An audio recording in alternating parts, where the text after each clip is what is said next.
Well guys, as we approach the 2022 offseason, we all pretty much knew that something was going to go down with Kyrie Irving, whether that went in one direction or the other. But with some of the absolutely ridiculous rumors and news we've been seeing regarding Kyrie's undetermined future in the league over the next couple of seasons, it's something that we undoubtedly need to discuss. Because this is something that honestly, I don't think everyone understands what the full realm of possibilities are when this whole situation is all said and done, and what Kyrie actually decides to do in the end will have a monumental impact on the Brooklyn Nets, for good or for bad, depending on if they play their cards right. One sec though guys, if you haven't yet, don't forget to like the video if you do enjoy, subscribe, and turn on those notifications to never miss another NBA video.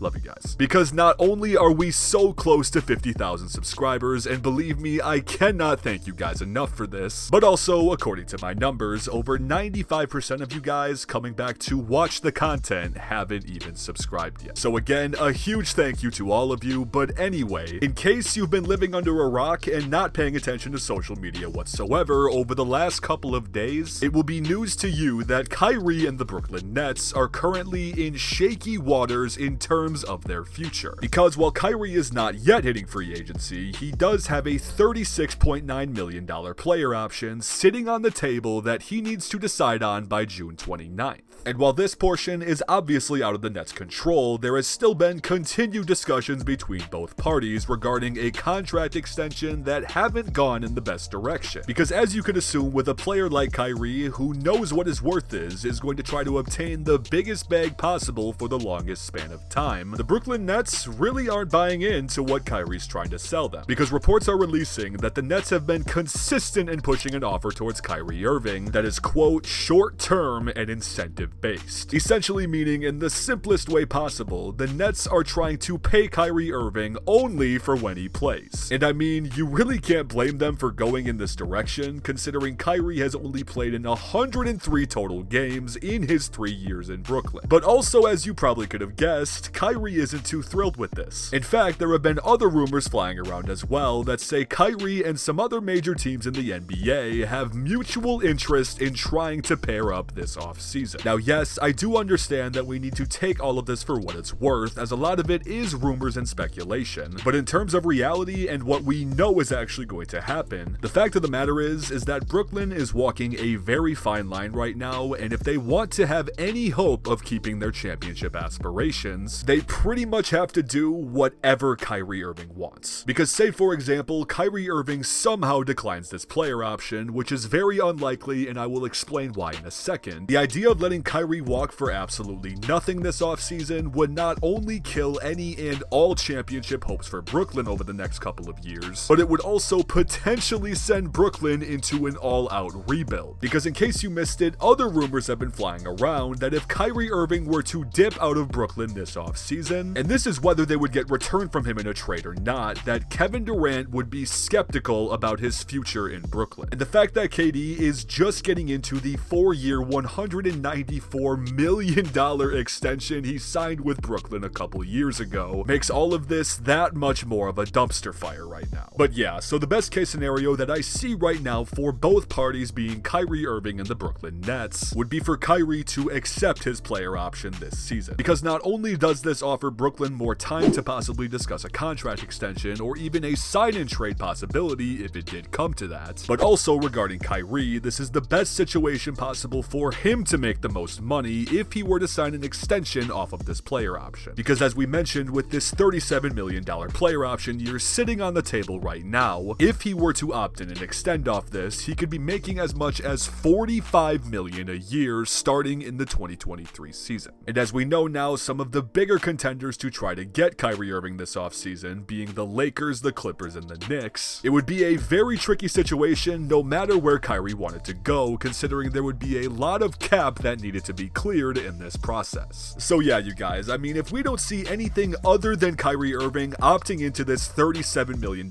player option by the end of next week, either all hell will have broken loose in this relationship, or even just maybe Kyrie will actually try to cooperate with Brooklyn to get a short-term incentive-based deal agreed to. Now, personally, there is no world where I see that happening. Maybe I could be wrong by next week, but we'll just have to wait and see. But in terms of how Kyrie would actually get to one of the other teams mentioned, that would be an absolute roller coaster of negotiations. Because again, with all things considered, the idea of letting Kyrie walk, it's just not going to happen. Because in the end, they're probably just going to give Kyrie whatever he wants. And if they don't want to commit to it, they'll just sign the paper and ship him off to get the best return possible. But when looking at the possible returns out of the 3 contenders mentioned for Irving, while some of them don't seem likely, we'll still go into them. And to start with the Lakers situation, while I know their fans are killing to get Kyrie Irving to LA, with the Lakers only having 6 potential players under contract next season, there's absolutely no way to get this deal done without shipping out Russell Westbrook, which would absolutely need to include a 3rd team within a trade. Because while I personally have nothing against Russell Westbrook, I don't see a world where the Brooklyn Nets would want him in this situation. So I mean, unless LA and Brooklyn find a 3rd team to throw into this that both want to obtain Russell Westbrook and the Nets think have valuable pieces they could get in return to keep them in championship contention, this definitely seems like the least possible scenario, but I'm still not ruling it out. Next up, regarding the Knicks, while yes, they technically could free up enough room to sign him in free agency if they were to go through some trades, again, the idea of Kyrie opting out and walking is very unlikely. So obviously, that would mean a trade or a sign-in trade. And with this, some of the names I've seen thrown around to make it work financially would include players like Kemba Walker, Alec Burks, Evan Fournier, and maybe even Nerlens Noel. Now, draft assets would obviously be thrown in on top of that, but the big question is, would these pieces keep Kevin Durant happy and the Nets in championship contention? I mean,